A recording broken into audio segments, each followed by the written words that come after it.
My mom was never around. She does two different jobs, from selling food at the marketplace during the day to working night shifts every day. She is my inspiration. She encourages me to do well in school and in every other aspect of my daily life. Because of the fact that my mother isn't always around, I always stay at her friend's house most of the time. Mrs. Becky is a good and wonderful person to me. She cares for me and also takes care of me like her own daughter. We eat the same food. She buys me the same things. There's never a time she made me feel bad about my mother not being around. Mrs. Becky has two children, Daniel, her first and oldest son, and Hannah, her last child.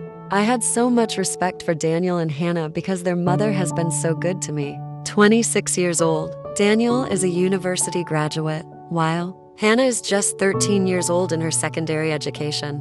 I, by the way, am 14 years old and also in my secondary school. Sleeping over at Mrs. Becky's house isn't a new or anything exciting, because I sleep over there often, including most weekends. Daniel and Hannah took me as family. They help me with things and also show me much love. I call Mrs. Becky's son Uncle Daniel because he is much older than me. He helps me with my school assignments and work. He plays with me all the time and carries me on his back. I was young and naive. He sometimes asked me to come lay down on him if I wanted to sleep, which I do occasionally.